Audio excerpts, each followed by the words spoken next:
Bruno Tremblay, bonjour. Bonjour. Merci beaucoup de me recevoir aujourd'hui pour cette émission Vécu. Est-ce que vous considérez que vous venez d'une famille plutôt défavorisée? Ça dépend dans quel sens, mais je dirais que oui. On vient d'une famille qui était monoparentale dans un premier temps, où ma mère devait travailler d'arrache-pied pour pouvoir subvenir à nos besoins, donc était plus ou moins présente avec nous autres. C'était pas facile pour elle, c'était pas facile pour nous autres non plus.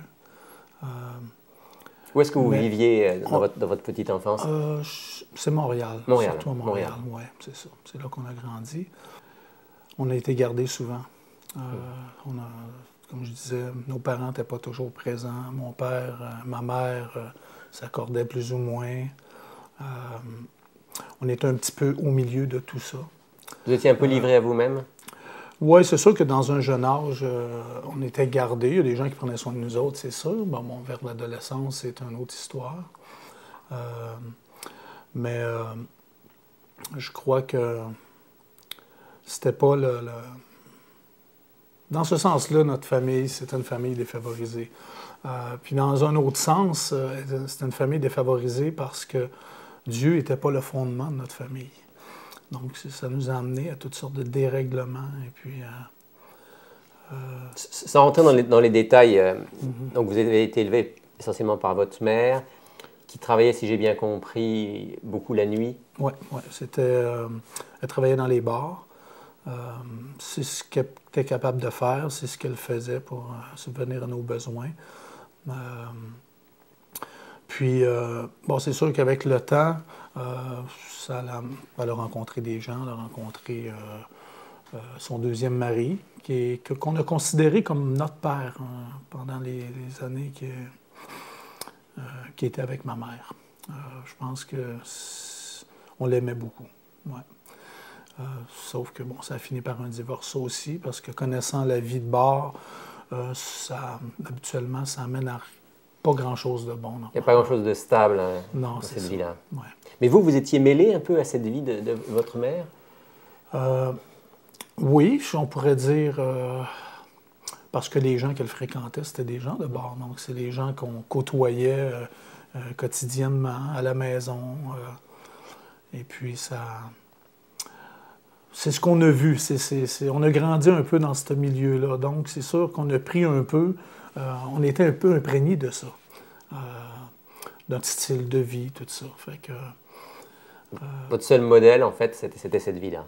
Oui, c'est ça, exactement. Il n'y avait pas tellement d'autres valeurs qui auraient pu vous amener dans la vie non, exactement. À vivre autre chose. On ne nous a pas vraiment enseigné les vraies valeurs de la vie, okay, comme je les connais aujourd'hui. Mais bon, je ne les en veux pas, mes parents, je les aime, puis j'aime mon frère aussi, puis j'aime ma famille. Mais ils nous ont montré ce qu'ils savaient. Okay? C'est sûr qu'il faut se battre pour vivre, c'était la loi du plus fort, puis il fallait faire tout ce qu'on pouvait pour... fallait se débrouiller d'une manière ou d'une autre. Oui, exactement. Exactement. Pour vous, ce que peut-être on pourrait appeler la descente aux enfers, ça a commencé vers quel âge? Je dirais que surtout dans l'adolescence. Moi et mon frère, on a été un peu livrés à nous-mêmes à ce moment-là de notre vie, cet épisode-là de notre vie. On a commencé à consommer de la drogue très tôt. Je te dirais, moi j'ai commencé, j'avais peut-être 12 ans. Mon frère, lui, avait 2 ans plus jeune que moi. Fait que la première fois que tu touché à ça, c'était à peu près là. À 10 ans? Oui, à peu près. Quand vous dites drogue, vous parlez de quoi à cette époque-là? C'est sûr qu'à cette époque-là, c'était plutôt les drogues douces, comme on les appelle aujourd'hui, quoique pour moi, ça n'existe plus, les drogues douces, dans le sens que c'est toutes des drogues dures. Mais à ce moment-là, c'était ça. Donc, ça a commencé comme ça. Au fur et à mesure que le temps a passé, c'est sûr que le fait d'aller acheter de la drogue, le fait d'en consommer, ça t'amène à rencontrer toutes sortes de personnes de ce milieu-là. Et là, tu es incité à consommer des drogues plus fortes. Fait qu'on a consommé tout ce qu'il y avait à consommer, à part l'héroïne, en quantité industrielle, je pourrais dire. Ça nous a amené à faire une vie vraiment déréglée, je dirais. Donc, une vie de misère, tu sais, parce que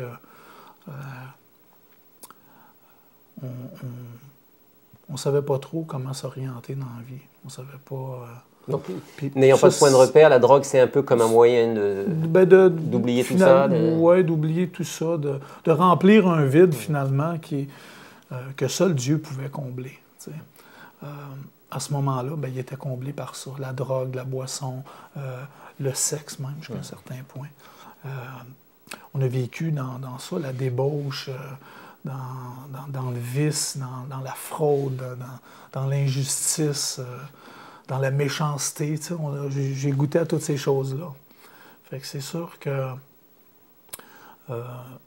le fait de ne pas avoir eu Dieu dans notre vie, qu'on n'a pas eu ces fondements-là dès notre jeune enfance, ça a été propice à nous amener dans ce chemin-là, c'est sûr.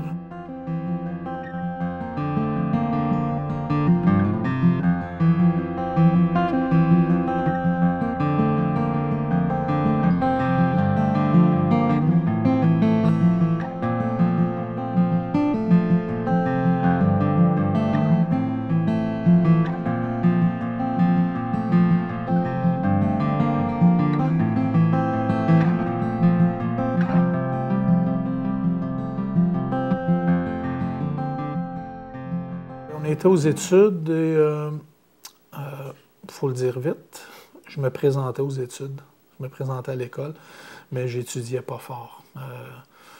J'étais un peu rebelle à tout ça, tu sais, je veux dire, parce que pour moi, la vie, à ce moment-là, ça n'avait pas de sens. On n'avait pas de sens, on ne savait pas comment s'orienter, on savait pas, on n'avait rien, on n'était pas ferré pour avancer dans la vie. Fait qu'on a resté un peu comme ça pendant des années. Je veux dire... Est-ce qu'à un moment, vous avez quand même pu travailler? Est-ce que vous avez trouvé du travail? Est-ce que vous avez cherché du travail? Ou bien est-ce que votre travail était un travail plutôt dans un monde parallèle? Je dirais que oui. C'était parallèle à la vie que je faisais. Moi, c'est sûr que même à cette époque-là de ma vie, vers 14, 15 ans, 16 ans, je me posais beaucoup de questions sur la vie. Pour moi, ça n'avait pas de sens de venir au monde, de faire cette vie-là que je faisais, puis mourir, puis pour moi, ça n'avait pas de sens. Fait que c'est sûr que déjà, je me questionnais sur ces choses-là. Vous aviez des questions existentielles à ce moment-là? Oui, à l'adolescence. Déjà même, oui. Puis, c'est sûr que, bon, il y a un temps, j'étais sur la Rive-Sud et je me disais qu'il fallait que je sorte de là parce qu'on fréquentait vraiment des gens qui avaient une mauvaise influence sur notre vie. En fait, j'ai été le seul qui a quitté la Rive-Sud. Moi, j'ai été travailler... j'ai demeuré avec mon père pendant une courte période de temps. Une courte période de temps, je voulais dire. Et puis, mon père m'a trouvé un travail dans l'hôtellerie. Et de ce travail-là, j'ai rencontré des gens qui m'ont amené ailleurs. Et là, j'ai commencé à voler de mes propres ailes un peu plus. Puis, c'était une délivrance déjà. C'était déjà un pas dans la bonne direction. Mais je savais qu'il fallait que je sorte de là. Il fallait qu'il se passe quelque chose. Pour moi, c'était pas normal de vivre là-dedans et tout ce qu'on voyait dans le milieu de vie dans lequel on était. Moi, je voulais sortir de là. Et je pense aujourd'hui vraiment que c'est Dieu qui déjà me mettait à cœur ça, de sortir de là. C'est sûr qu'à ce moment-là, on ne voit pas ces choses-là, mais... avec le recul. Avec le recul, oui, déjà Dieu travaillait dans mon cœur. Donc, vous avez commencé à travailler. Ouais. C'était un début de vie un petit peu plus stable. Un petit peu plus stable. Mais vous étiez encore dans la consommation de drogue et tout le reste. Oui, j'ai consommé pratiquement toute ma vie, jusqu'à il n'y a pas longtemps. Mais est-ce qu'à ce moment-là, vous aviez, je dirais sur le plan de vos relations affectives, vous aviez une relation stable? C'est qu'aujourd'hui vous êtes marié. Est-ce que vous aviez déjà une relation stable ou bien est-ce que là aussi c'était un petit peu chaotique? Bien, c'est sûr qu'au travers le travail, j'ai rencontré ma femme. On fréquentait toutes les deux le même milieu de travail. Et puis, je consommais à cette époque-là aussi. Ma femme, elle m'a pris comme ça, elle m'a accepté comme ça. C'est sûr que sûrement que dans son cœur, elle devait se dire ça va sûrement arrêter un jour. T'sais. Mais oui, c'était une période de ma vie où j'ai pas cessé vraiment de consommer de la drogue. Des drogues fortes, oui. Les chimiques, tout ça, ces choses-là. Je ne vais pas les nommer, mais il y en a quand même. On peut imaginer. On peut imaginer, c'est ça. C'était une autre bénédiction de Dieu, je dirais. De m'avoir fait rencontrer ma femme, qui a été patiente, et puis qui a été compréhensive aussi.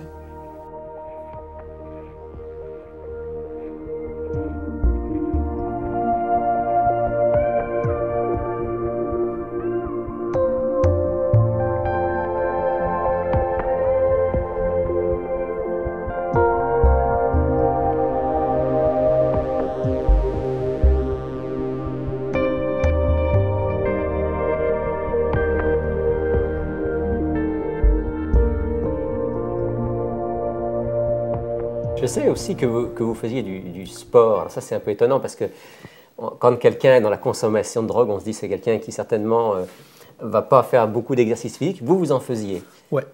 Je dirais à quelque part même que ça a contribué à me sortir de ce milieu-là. Ou à me garder en forme, peut-être muser un petit peu moins vite, peut-être, ou me détruire moins vite que les autres qui n'en faisaient pas. Mais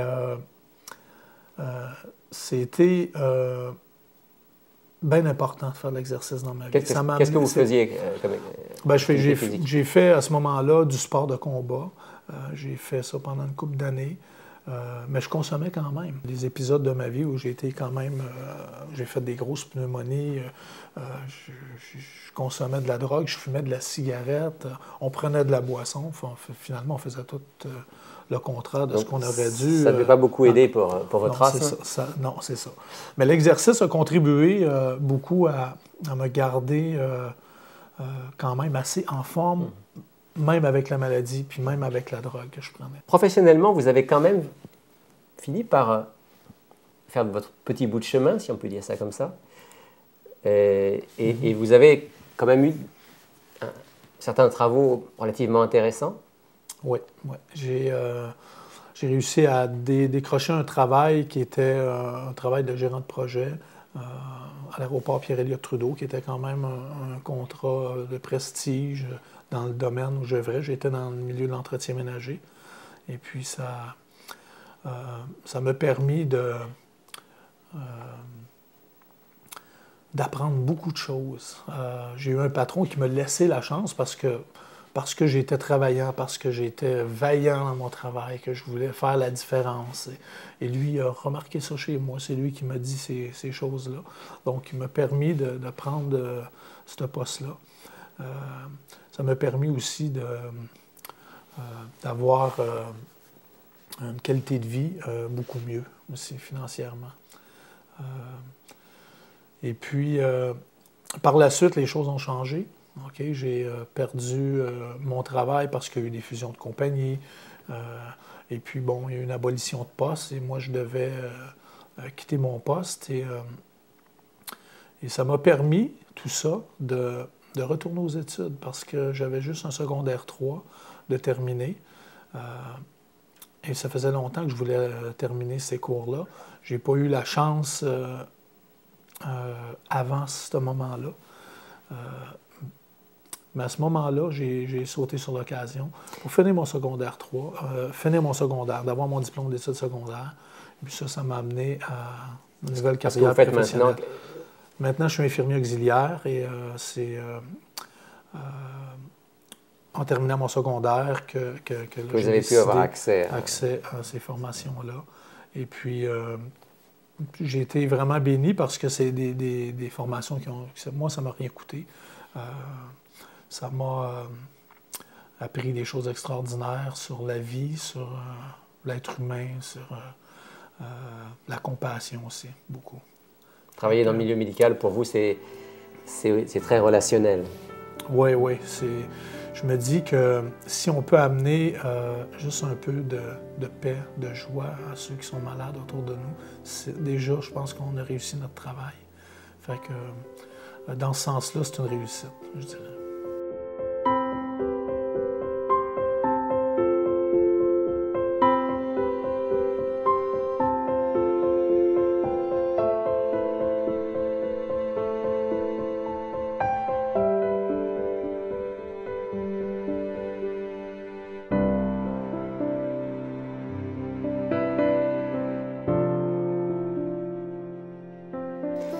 Est-ce qu'on peut revenir sur ce qui a été, pour vous, un petit peu le déclic de votre démarche spirituelle, de votre rencontre, on va dire, plus profonde avec Dieu? Le déclic, comme vous le dites, c'était le décès de mon père.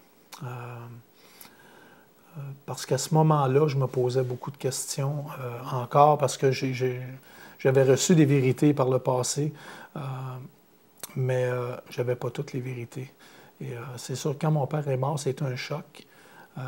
Premièrement parce que j'ai été injuste envers mon père, j'ai été méchant envers lui, je l'ai maltraité, pas dans le sens physiquement, mais on a été... je l'ai négligé, mon père. Et puis quand il est décédé, c'est là que j'ai réalisé que la condition dans laquelle je me trouvais vraiment. Vous vous sentiez coupable? Je me sentais coupable et je sentais le poids de toutes mes fautes. Pas juste d'avoir agi de la sorte envers mon père, mais d'avoir agi de la sorte dans ma vie, dans toutes les sphères de ma vie. Et ça m'a fait prendre conscience que j'avais besoin d'un sauveur. Parce que ce poids-là que j'avais sur les épaules, je ne pouvais plus le supporter. J'ai été plusieurs jours, plusieurs heures parmi ces journées-là à prier et à confesser tout ça à Dieu parce que je ne pouvais plus supporter ça. Fait que c'est sûr que l'élément déclencheur, vraiment, c'était la mort de mon père. C'est comme si à ce moment-là, vous aviez ressenti vraiment le besoin de faire en sorte que tout soit mis à plat dans votre vie, que tout soit clarifié devant Dieu, que tout soit nettoyé. Oui, exactement. En fait, comme je disais plus tôt, c'était que le poids du péché, le fardeau que j'avais était tel que je ne pouvais pas vivre comme ça. J'avais besoin qu'il se passe quelque chose. Et par l'entremise d'un frère dans la foi qui m'a présenté Jésus, qui m'a ramené à Jésus, et ce que Jésus pouvait faire dans ma vie, dans mon cœur, qui pouvait me décharger de tout ça, qui pouvait me guérir, qui pouvait me blanchir de tout ce que j'ai pu faire de sale et qui m'acceptait comme j'étais et que je pouvais partir en nouveauté de vie après ça. À ce moment-là, vous vous êtes mis à lire la Bible? Ou vous lisiez déjà la Bible? Je lisais déjà, pas quotidiennement, mais à l'occasion. Mais c'est sûr que quand mon père est décédé, j'ai ouvert la Bible. Je voulais avoir des réponses. Et finalement, je n'étais pas trop sûr dans quelle direction aller. Donc c'est ça, j'avais appelé un de mes amis qui, lui, est un homme de foi. Puis, donc, il m'a réintroduit à Dieu, en quelque sorte. Sauf que c'était pour de bon. C'est sûr que je me rends compte aussi aujourd'hui que tout ça, c'est possible par l'amour que Dieu met dans notre cœur. Et Dieu nous appelle de loin, vient vraiment nous chercher loin. Il sort de tous les événements possibles, je pense, pour pouvoir nous attirer à lui, nous amener à lui. C'est lui qui nous appelle. C'est pas nous qui va à lui, c'est lui qui vient nous chercher. Dieu, c'est là qu'on se rend compte comment Dieu transforme les malédictions en bénédictions. Parce que si je regarde ma vie, s'il n'y avait pas Dieu, c'est sûr qu'il n'y avait aucune espérance. Hein. C'est juste Dieu qui peut nous donner cette espérance-là. Ça a été la renaissance pour vous. Oui, effectivement.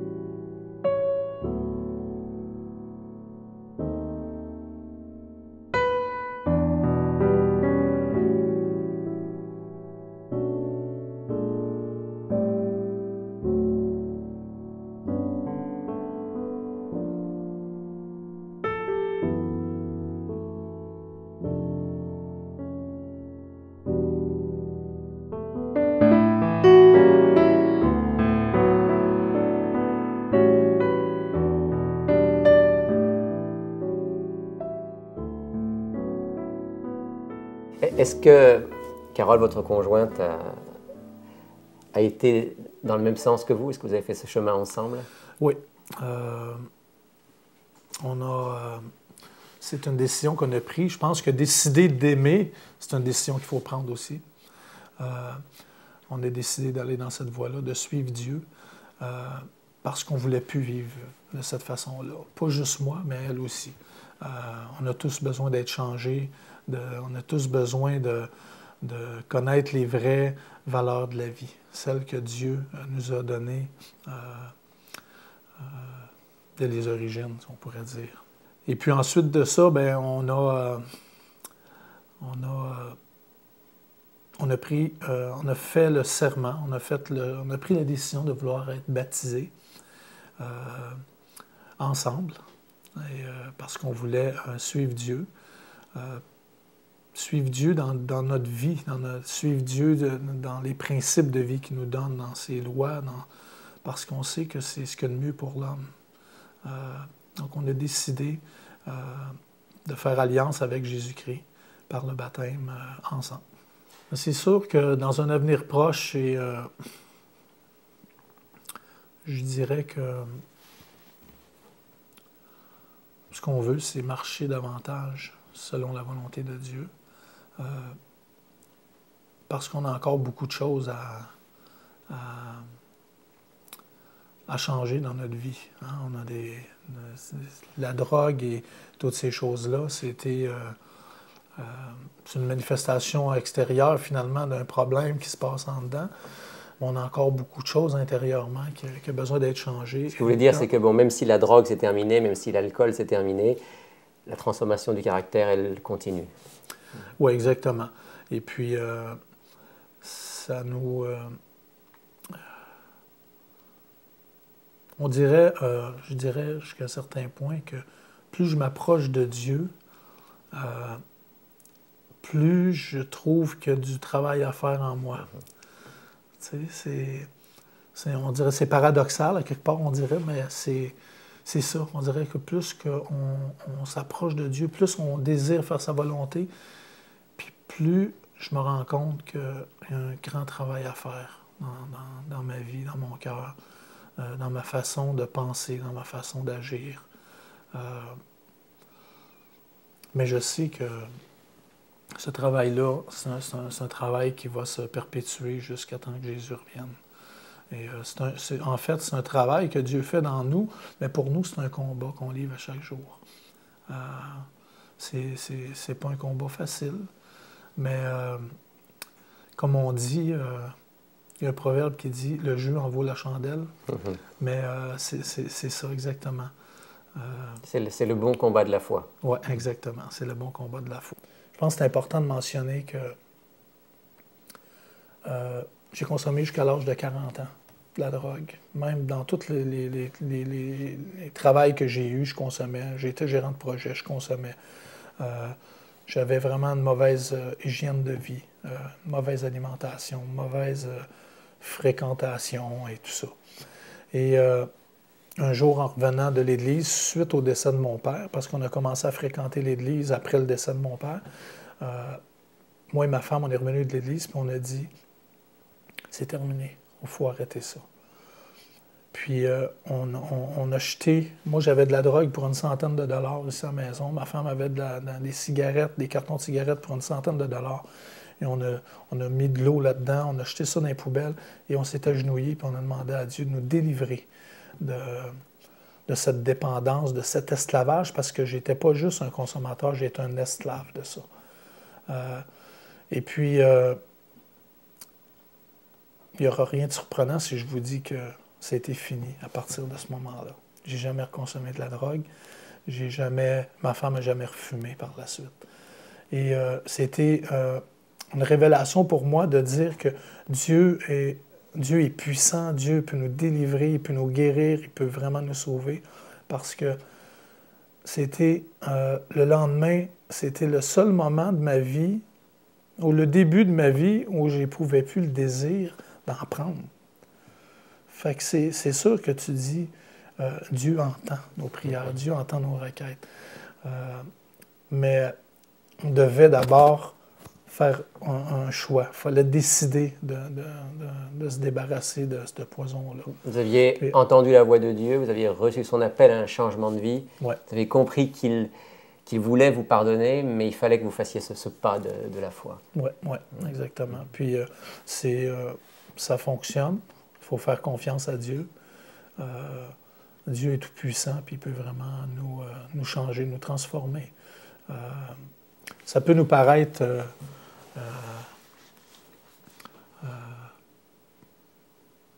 un peu farfelu pour certains, mais pour moi, c'est concret. C'est quelque chose que j'ai vécu. C'est quelque chose qui m'est arrivé dans ma vie. Et puis, s'il y en a parmi les auditeurs qui vivent les mêmes choses, on a juste à faire confiance à Dieu.